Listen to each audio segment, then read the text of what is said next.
Pronto, buongiorno. Senta, qualcuno è praticamente entrato in casa sfondando la finestra e ha messo molto disordine, c'è una porta chiusa. On November the 2nd, 2007, police in Perugia receive a phone call.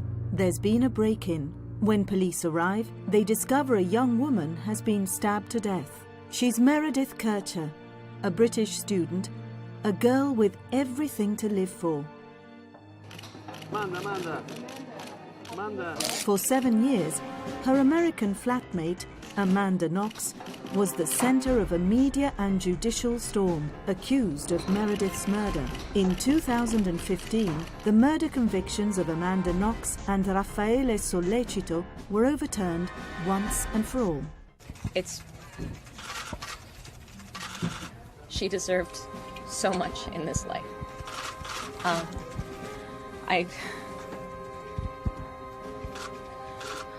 I'm the lucky one. The family of Meredith Kircher feels let down by the Italian judiciary for the contradictory verdicts it has produced over nearly 8 years.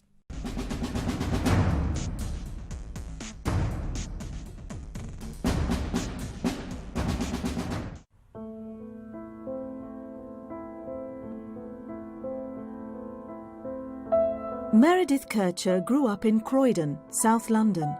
In August 2007, a new university year is about to start. Meredith, now 21, prepares to leave for the ancient and peaceful hilltop city of Perugia, Italy. She was very excited about coming to Italy, looking forward to learning more about Italian culture, seeing the city of Perugia and making new friends. And she really fought to come here. She really wanted to be here. Mez, as everyone calls her, is studying European politics and Italian at Leeds.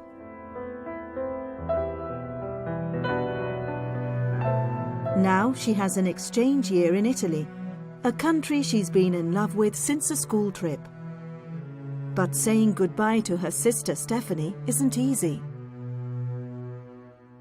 We were just talking on the sofa and having a little cuddle goodbye, and then I just remember her suddenly crying and saying that she was going to be sad to go, but she was excited to come, and I remember being quite taken aback, so I thought, don't make me sad, I'll miss you, but you'll go and have fun.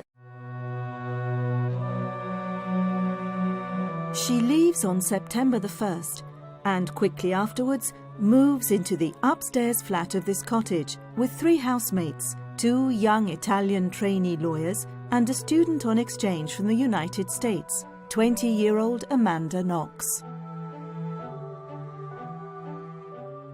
Amanda has travelled almost 6,000 miles from Seattle on the northwest coast to study Italian in Perugia.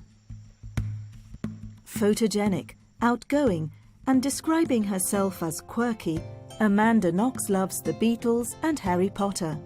She's been studying at university and has worked 3 jobs to pay for her Italian adventure. She is very different from the quiet and studious Meredith. While housemates, there is said to be tension over Amanda's supposedly casual attitude to sex, money, and housework. Within weeks, Amanda Knox lands a job in Perugia, working as a waitress at Le Chic, a pub owned by a popular musician from the Congo, Patrick Lumumba. She gave me the impression of a good person. If she wasn't a good person, she wouldn't have worked here. That doesn't mean that her relationship with clients pleased me, because she often talked to the clients, and I had to tell her to get back to work.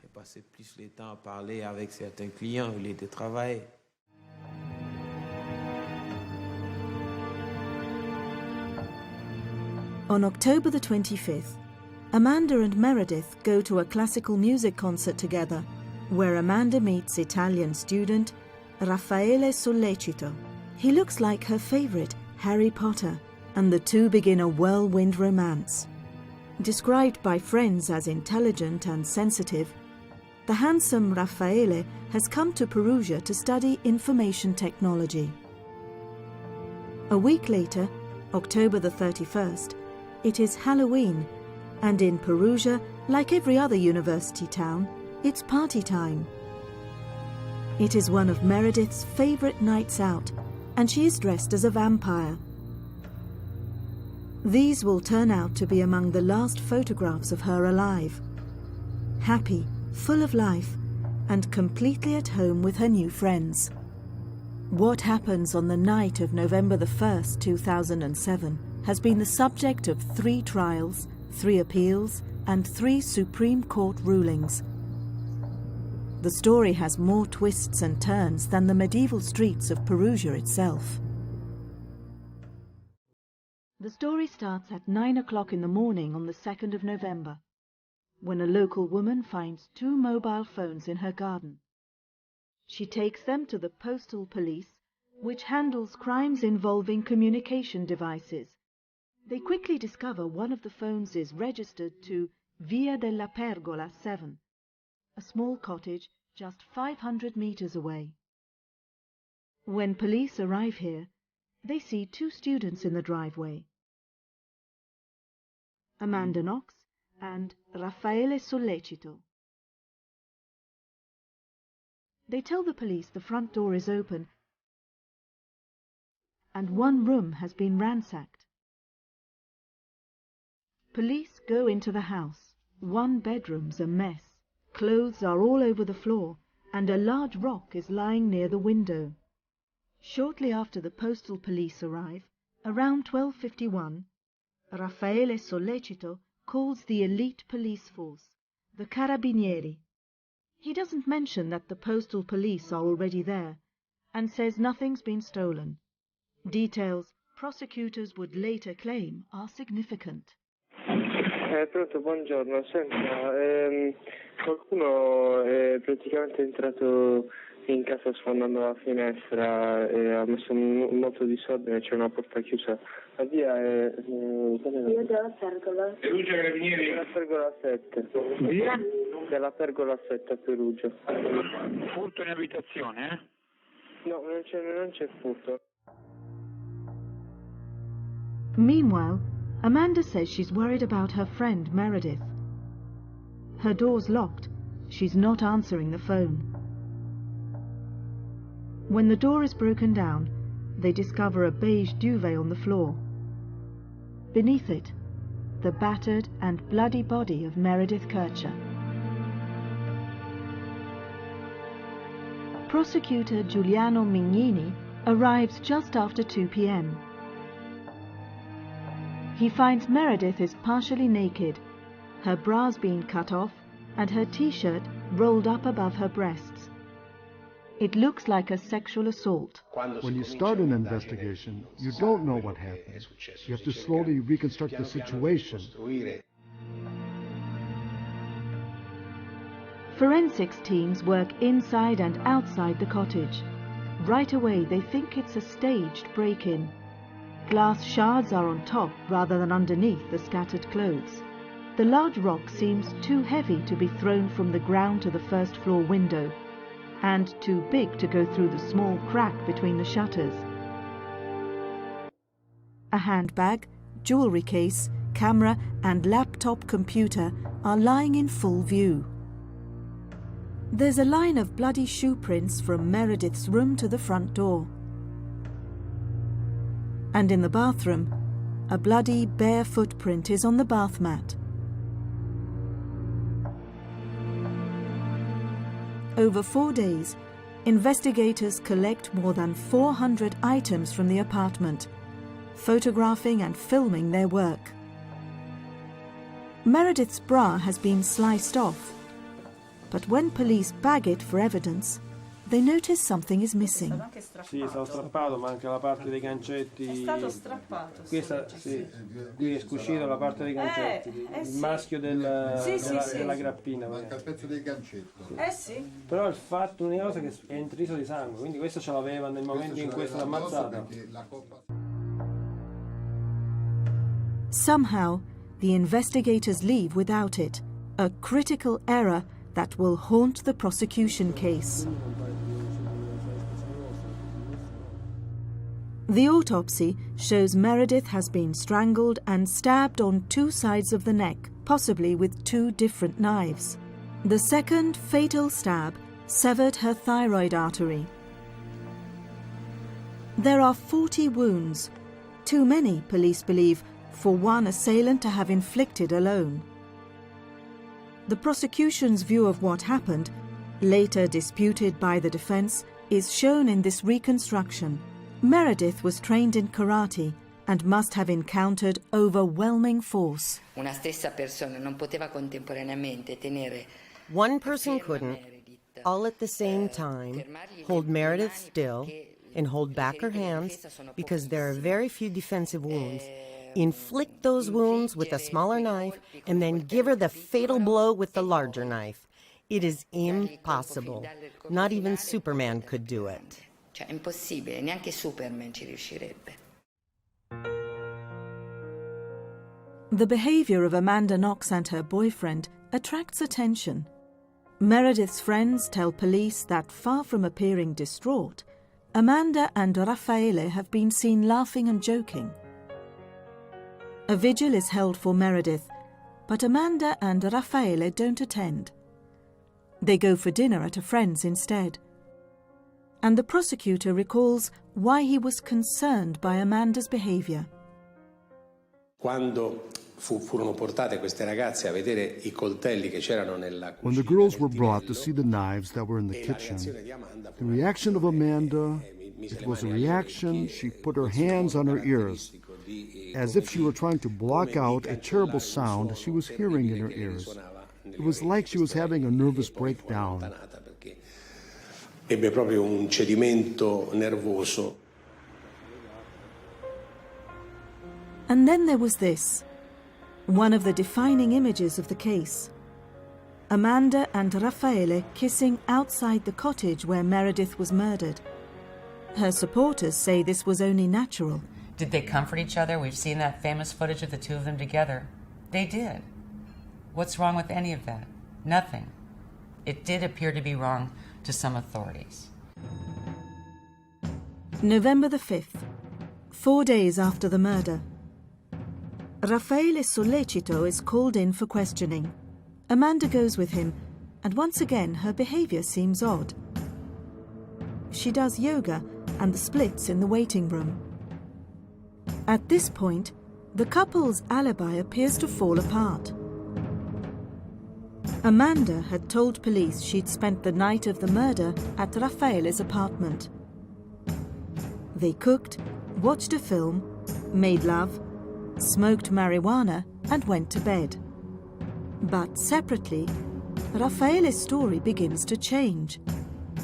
He's no longer sure if Amanda was with him all night. Amanda's called in for more questioning. As she is only a witness at this stage, an interpreter is present, but she has no legal representation. What happens next is crucial and one of the most controversial twists in the story. Police ask Amanda Knox about text messages on her phone. In particular, a message from her boss, Patrick Lumumba. Don't come to work tonight because there aren't enough clients. It's like Sunday. I sent that message not to come. Amanda had texted back, "See you later." She says she just meant see you around. But police now want to know. Had Amanda arranged to meet Lumumba later that evening and taken him to her house? At 1:45 in the morning, Amanda breaks down. She says she had entered the house with him because he was attracted to Meredith and wanted to be with Meredith. And she stayed in the kitchen and heard Meredith's screams, and he was the assassin. That's what she said. Police believe Amanda Knox's story.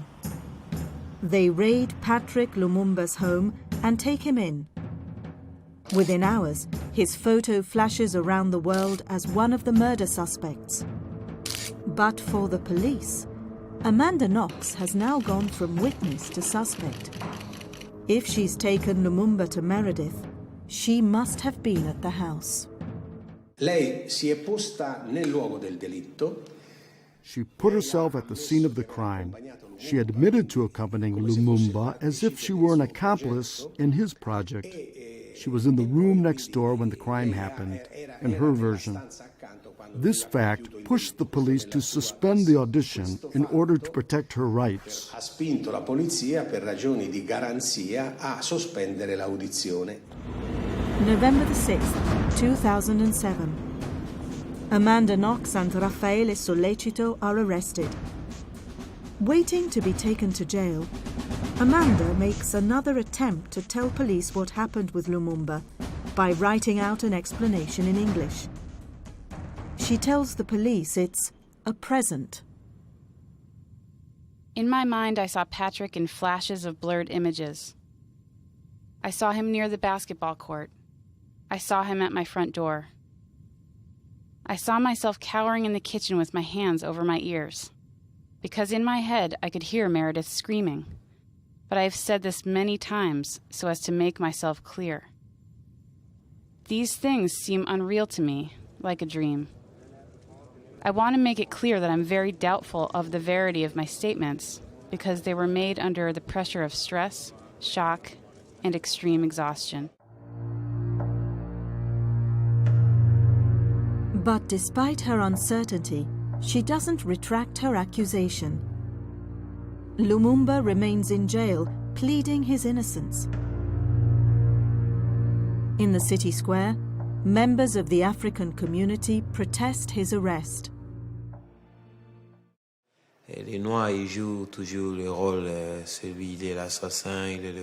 The black man is always the thief and the assassin. She wanted them to believe what she was saying. It was just because I was black. She was looking for someone in society who was credible. There was a moment when she should have actually retracted that story. There's a moment when she should have said, no, this is the wrong thing to do. He was thrown into jail for 2 weeks, or just over 2 weeks, for something he did not do, and he lost his livelihood.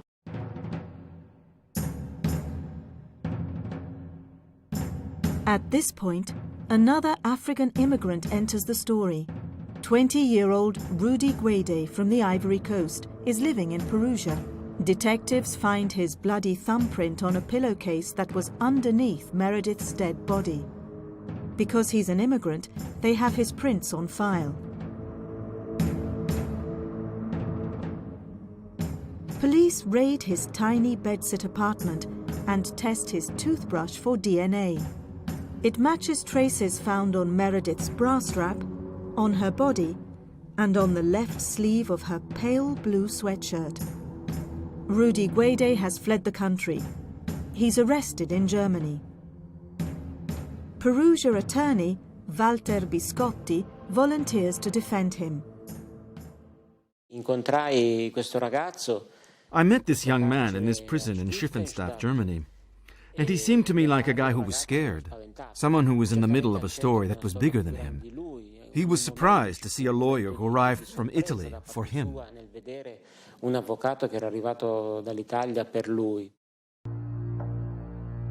Extradited back to Italy, Rudy Guede confirms to police that he's lived in the country since the age of 5. A keen basketball player, he'd met Amanda and Meredith after shooting hoops with students who lived in the apartment below theirs. They partied and smoked dope together. Meanwhile, the case against Patrick Lumumba, as outlined by Amanda Knox, collapses. A customer at the bar has given him an alibi and he's freed. How did Amanda Knox come to mention Lumumba's name to police? For the first time, we can hear an audio tape of her explanation to the prosecutor. A transcript of this was presented in court, but not the audio. Accompanied by 3 lawyers and an interpreter, on December the 17th, 2007, Knox is asked why she told police Lumumba committed the crime. Perché se lo era immaginato? Why? why. I was stressed, I was scared, it was after long hours, it was in the middle of the night, I was innocent, and they were telling me that I was guilty. Che cosa le diceva la polizia? What did police tell you? The police were telling me that we know you're at our house, we know that you left the house, and with the moment before I said Patrick's name, someone was showing me the message that I was sent on the phone. Che cosa c'è di più normale che insistere? La polizia fa la sua parte. I couldn't understand why they were telling me that I was lying. They kept telling me that I was lying.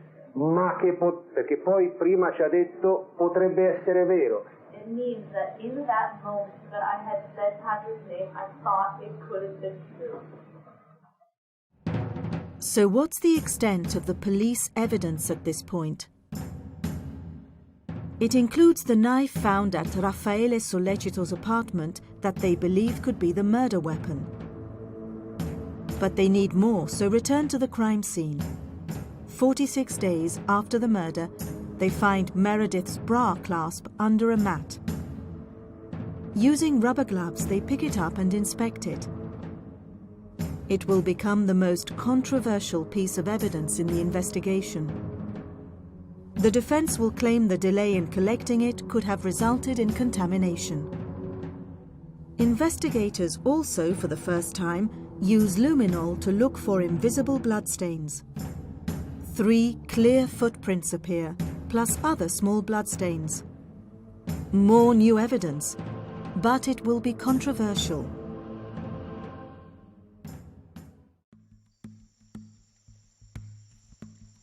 In Seattle, the campaign to prove Amanda is innocent is underway. Her family turned to a crisis communications firm and a group called Friends of Amanda. It was just this kind of small group of people that were called the Americans in our offense. I think there was one quote that the Americans would send in the Marines to get Amanda Knox.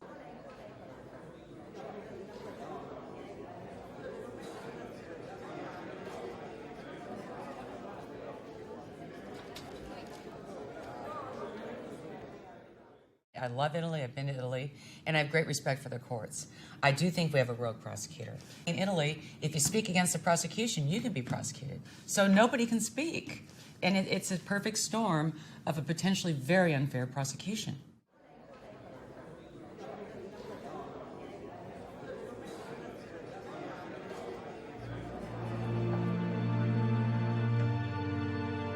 Amanda Knox's DNA has been found mixed together with Meredith Kircher's in 5 bloodstains in the flat. Plus, tests show the bare footprints made in blood match the size and shape of Amanda's and her boyfriend's feet. And the kitchen knife from Raffaele's apartment shows Amanda's DNA on the handle and a tiny trace of Meredith's DNA on the blade.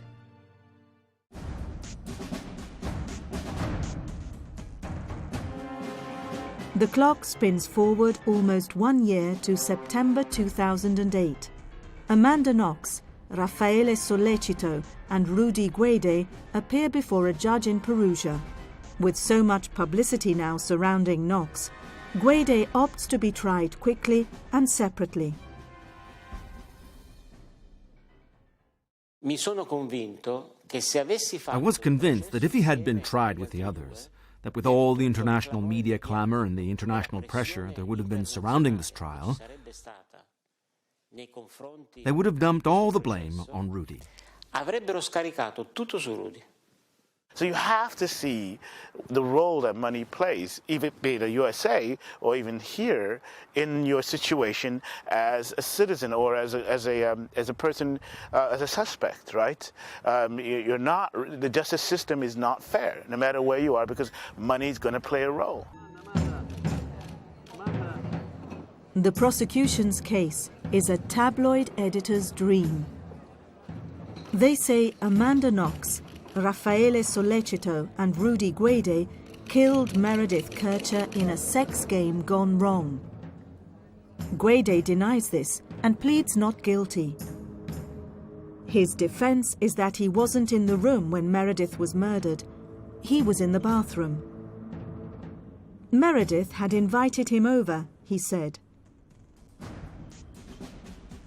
When he got there, Meredith was furious because money was missing and she was blaming Amanda. He says he comforted Meredith and things got physical, but they didn't have full sex. He went to the toilet, then says he heard Amanda enter the apartment. Lui ha sentito la voce di Amanda. He heard Amanda's voice as she came in.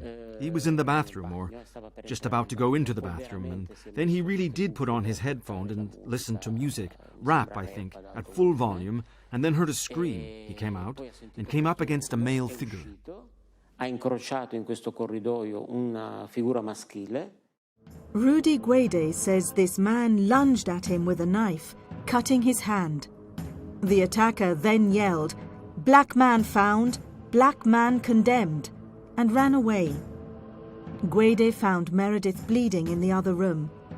He tried to stem the blood flow with towels and left a bloody thumbprint on the pillowcase. But the bleeding didn't stop, and Guede says he panicked.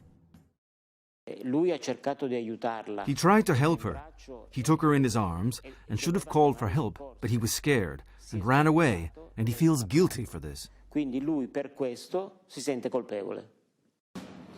Rudy Guede is found guilty of Meredith's murder and sentenced to 30 years. The judge's verdict says Rudy Guede did not act alone. He's led away to prison. Amanda Knox and Raffaele Sollecito will now stand trial for the murder and sexual assault of Meredith Kircher.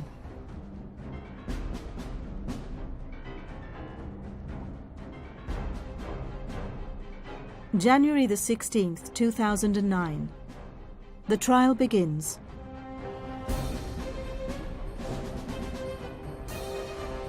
The world's media is focused on Amanda Knox.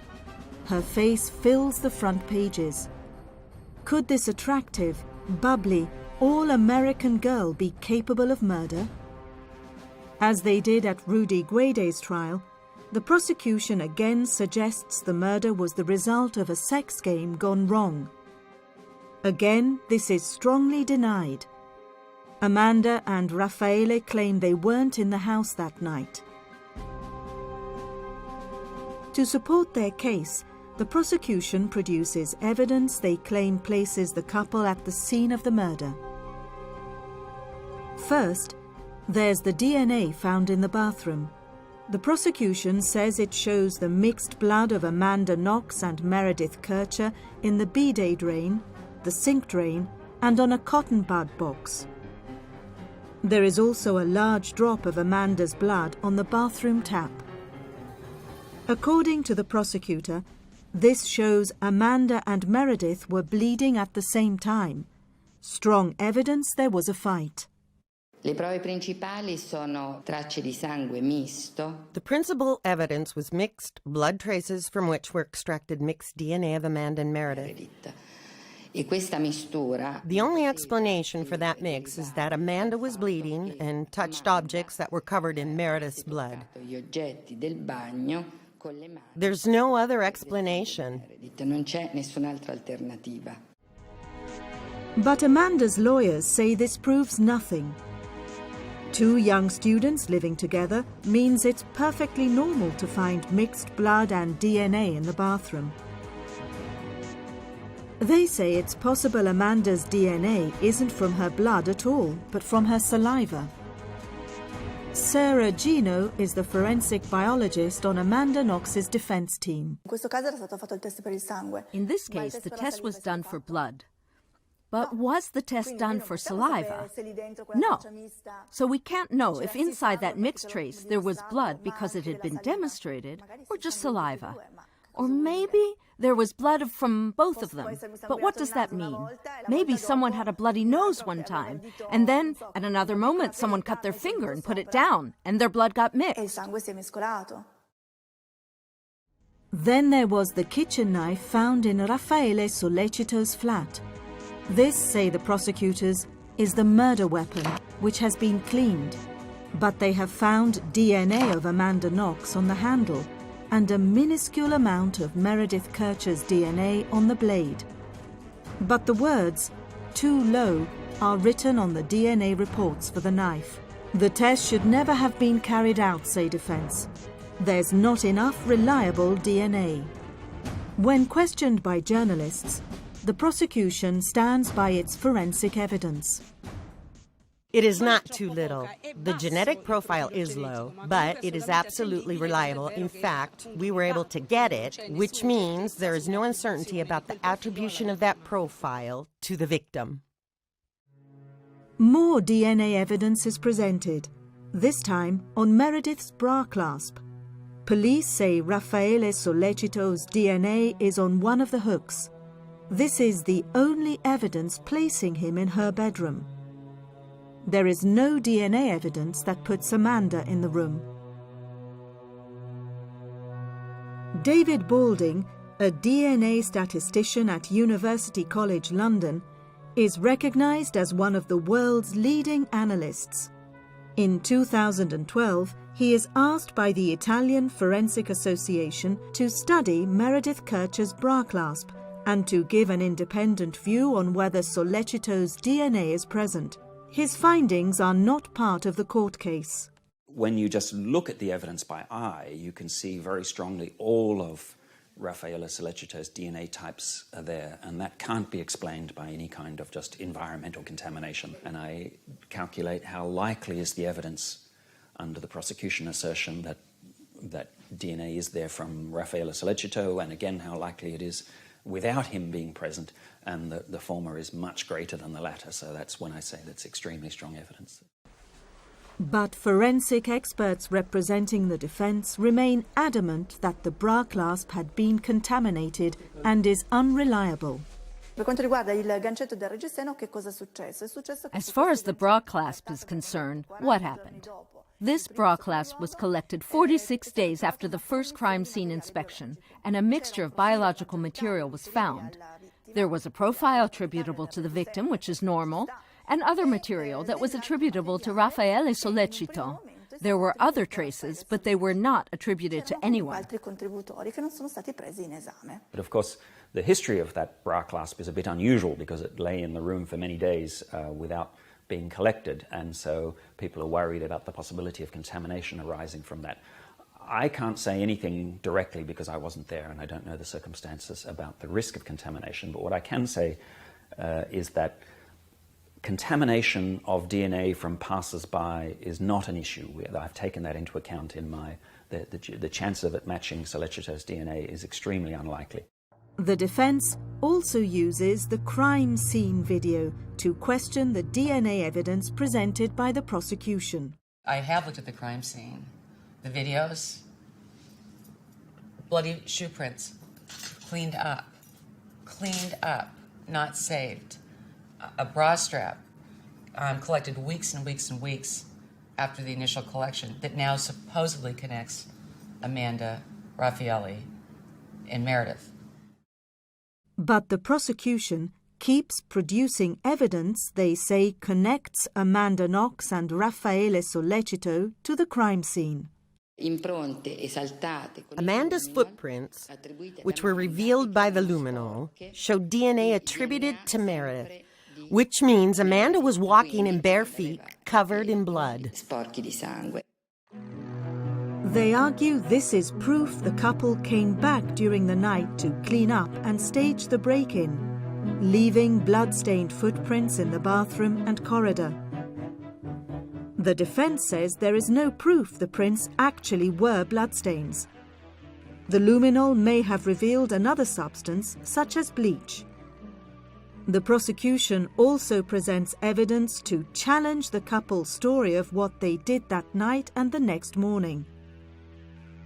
They show Raffaele's cell phone was turned on at 6:02 a.m., despite their claim they slept until 10.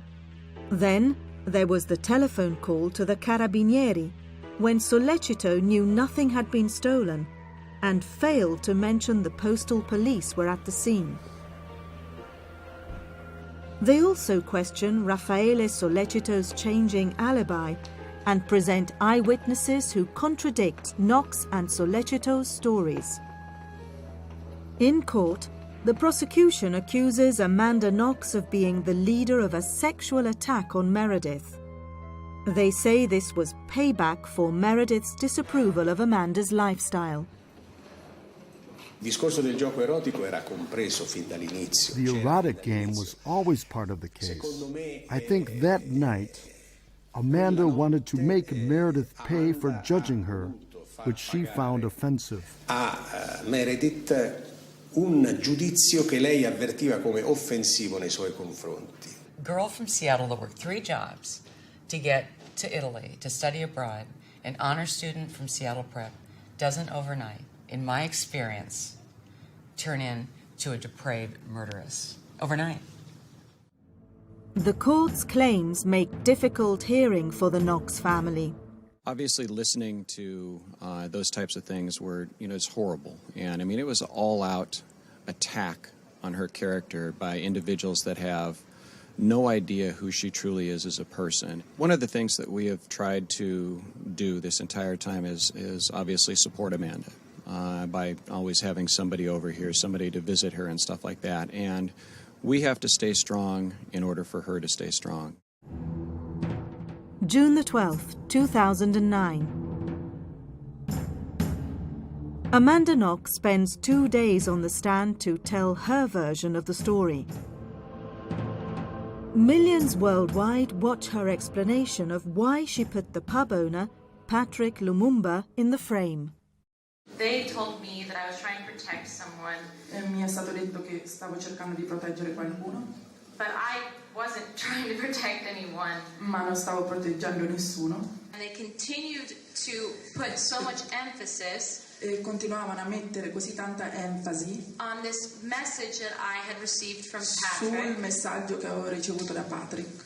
And so e quindi I almost was convinced that I had met him. Ero convinta che l'avevo incontrato. Her case is this. She was at Raffaele's house when the murder happened, watching a movie and reading her emails. They stopped watching the film at 9:30.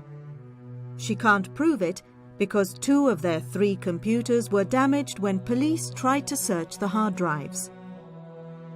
Throughout the year-long trial, Meredith's family fly in from London to testify and witness the key hearings. They try to keep the focus on Meredith and their quest for justice.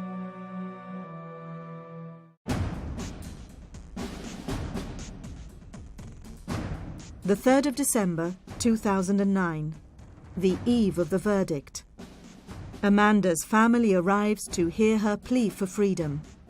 She knows that she's innocent and has had nothing to do with this, and we're just very hopeful that the court will see and be able to see that in the evidence that's been presented. Amanda is now almost fluent in Italian. Io non sono calma. In questi giorni io ho scritto su un foglio davanti a me che avevo paura di perdere me stessa. E cioè ho paura di avere una maschera di assassina forzata sulla mia pelle. The 4th of December, 2009. 323 days since the trial started. The verdict is broadcast around the world. Dichiara Knox, Amanda, Marie e Sollecito Raffaele colpevoli dei reati loro ascritti. Guilty of murder. 25 years for Raffaele Sollecito and 26 for Amanda Knox, the extra year for slandering Patrick Lumumba. The Kircher's Italian lawyer is satisfied. The failed alibis, the behavior of Sollecito and Knox's statements, the slander of Patrick Lumumba. These are all elements that, once put together, allow the determination of guilt. una dichiarazione di colpevolezza. But Knox's family keeps tight-lipped as they leave the courtroom. Push back. Push back. When they return to Seattle, they immediately start preparing her appeal.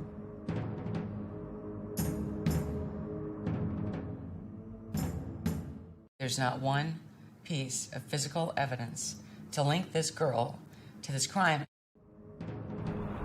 They draft legal, forensic and political consultants from the US and Italy to strengthen the defense team. It takes a year to get to the appeal. November the 24th, 2010. By now, Knox and Sollecito have been in jail for 3 years.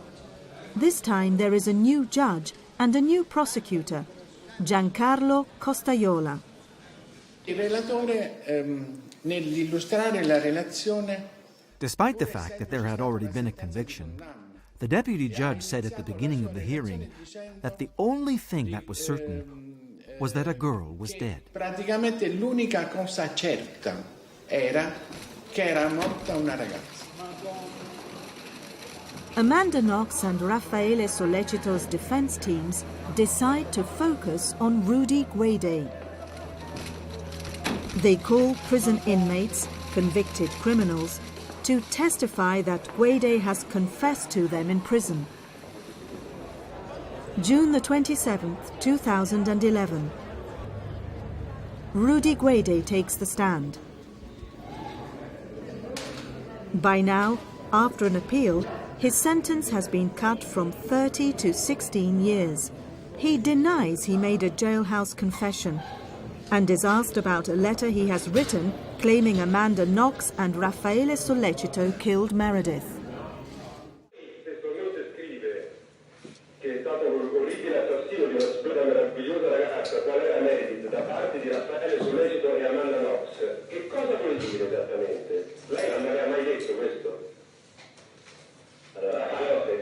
Questa esplicitamente questa maniera non l'ho mai detto, però l'ho sempre detto. Ma perché l'ha scritto? L'ho scritto perché era un pensiero che è sempre stato dentro di me. Ma quello non è vero. No, è verissimo. The key focus of the appeal is on the DNA. Knox and Kircher's DNA on the knife. Sollecito's on the bra clasp. Is it enough to place the defendants at the crime scene or not? The court appoints independent experts Carla Vecchiotti and Stefano Conti from the University of Sapienza, Rome, to review the science. Their report is scathing about prosecution forensic methods. They cite US manuals and standards, highlighting errors made when the evidence was collected. They do find a new trace of DNA on the knife from Sollecito's kitchen that hasn't been tested. However, they argue, it's too small to be of use. This report helps the judge focus his decision on whether there is reasonable doubt about the DNA samples. For Meredith's mother and the rest of her family, the hearings are agonizing. Everything that Meredith must have felt that night, everything she went through, the fear and the terror and not knowing why. And she didn't deserve that. No one deserves that.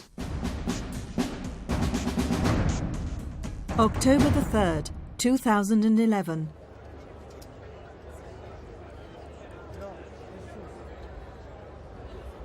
Amanda Knox and Raffaele Sollecito await their fate for the second time.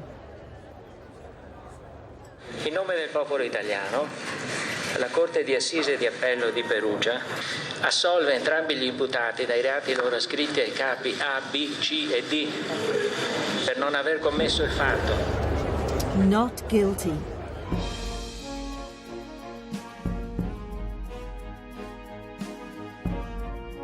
There is sufficient doubt for Amanda Knox and Raffaele Sollecito to be released immediately.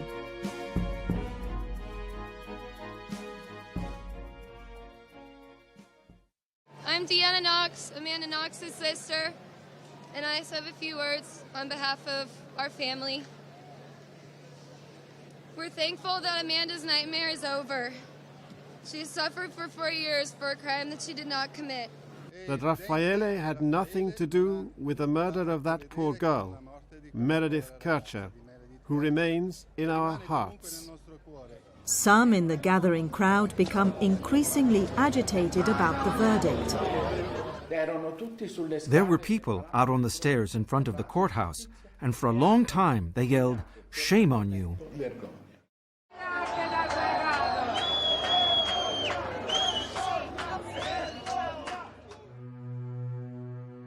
A dark sedan ferries Amanda Knox away to a safe house deep in the Italian countryside for an emotional reunion with relatives after almost 4 years in jail.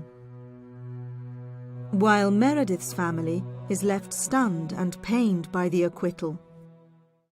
Les has been almost forgotten in all of it. The media photos aren't really of her. There's not a lot about what actually happened in the beginning. So it's very difficult to kind of keep her memory alive in all of this. The media's photos will be of Amanda Knox arriving home at Seattle Airport. I'm really overwhelmed right now. I was looking down from the airplane and it seemed like everything wasn't real. What's important for me to say is just thank you to everyone who's believed in me, who's defended me, who's supported my family.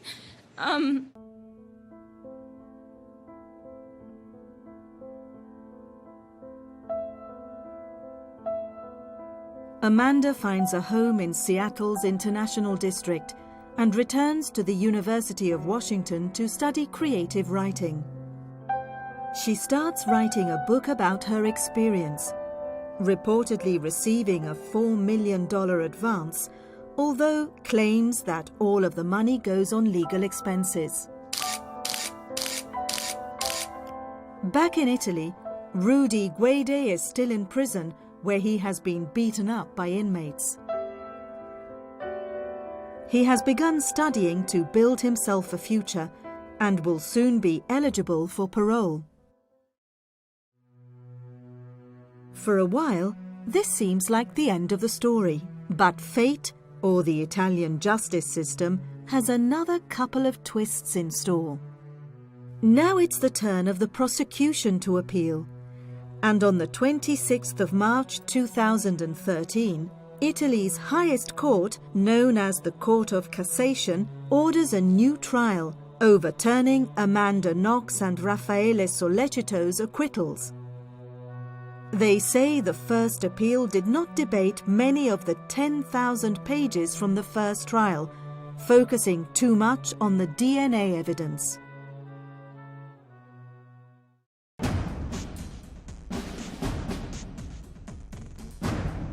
September the 30th, 2013. The second appeal begins. This time, the drama switches to the birthplace of the Renaissance, Florence. Amanda Knox isn't in the courtroom. She refuses to travel from America and defends her decision on television. Only Raffaele Sollecito is present in court. He makes a plea to the judge and jury. Io vi chiedo umilmente di poter guardare la realtà di tutta questa vicenda e di considerare il grosso sbaglio che è stato fatto. Unlike in the appeals court, this judge orders a police forensics lab in Rome to test the new trace of DNA found on the kitchen knife. It's a minuscule amount from where the blade meets the handle. The new test finds that the DNA matches Amanda Knox. Prosecutors say it further proves her involvement in the murder. But the defense says the most likely explanation is that Amanda used the knife when staying at Raffaele's apartment. The 30th of January, 2014. 6 years and 2 months after Meredith Kercher's murder, the second appeal of Amanda Knox and Raffaele Sollecito is coming to a close, the judgment watched by the world.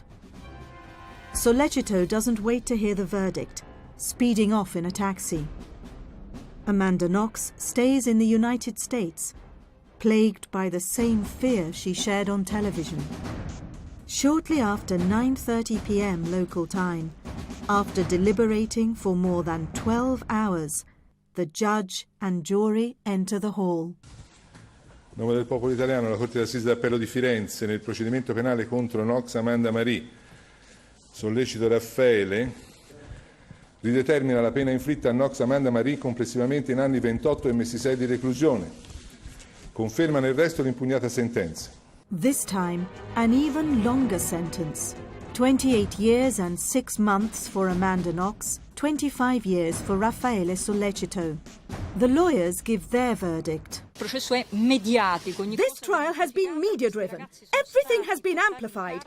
These kids were taken to prison 4 days after the body was found. They were the first suspects and never lost that image. If it was a media-driven trial, it's not due to the Kercher family, who have been absolutely silent. So if we're talking about a media circus, we need to look at the behavior of the suspects and their followers.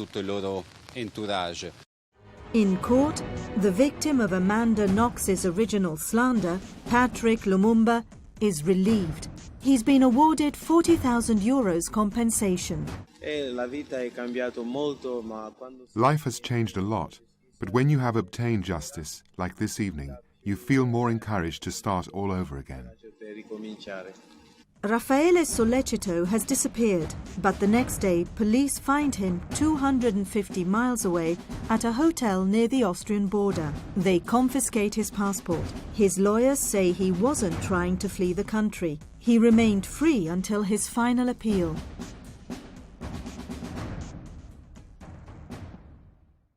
Anybody losing anyone close to them is hard.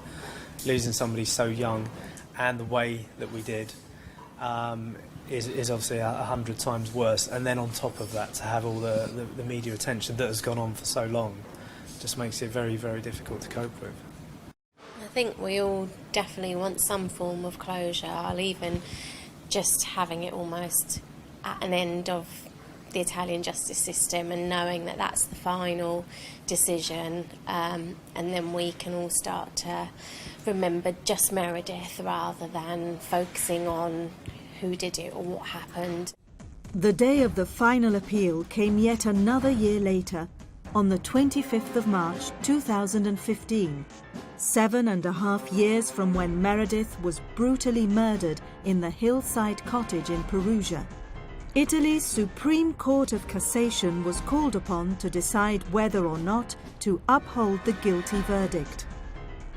With no cameras allowed in court, the media camped out on the stairs of the imposing palace of the Supreme Court, interviewing lawyers as they came and went. Amanda Knox's lawyers argued her Florence conviction was a grave judicial error, while Raffaele Sollecito's lawyers likened him to Forrest Gump. Those familiar with the story of Forrest Gump know he is an innocent to whom gigantic, crazy things happen. After a day and a half of final arguments, the panel of 5 judges retired to deliberate. Journalists and legal observers reflected on the possible outcomes. Amanda Knox and her family awaited the decision in Seattle, while Raffaele Sollecito went back home to Bari. After 10 hours of deliberation, shortly before 11 p.m., the final verdict was pronounced. The guilty verdict was sensationally overturned. Amanda Knox and Raffaele Sollecito were cleared of all charges except for Amanda's slander of Patrick Lumumba. I'm incredibly grateful for what has happened, for the justice I've received. We must no longer suggest any possible involvement of Raffaele Sollecito. Enough, enough, enough! Francesco Maresca, the Kercher's lawyer, was stunned as well. La parola fine, ovviamente, spetta alla The final word came with Friday's verdict that declared the innocence of the two accused, although it did refer to the second clause of Article 530, which relates to insufficient evidence. 530, ovvero sia la non sufficienza, diciamo così, della prova. È stato insopportabile. Non solo per 4 anni sono stato in carcere, ma anche perché sono stato additato come un assassino. They were acquitted without a retrial, so this is where it ends. That Meredith's memory has touched many over the years has been some solace to her family. We know Meredith is remembered, but as Lyle said, it's actually almost the horrific circumstances that have been forgotten of how she was actually taken from us. 7.5 years have passed since the death of Meredith Kircher. Amanda Knox and Raffaele Sollecito have been found not guilty of her murder, for which Rudy Guede alone is in jail. The very same Court of Cassation ruled he did not act alone. No attempt is being made to find other culprits, leaving many unanswered questions for the Kircher family, who may never know what happened to Meredith that tragic night of the 1st of November 2007.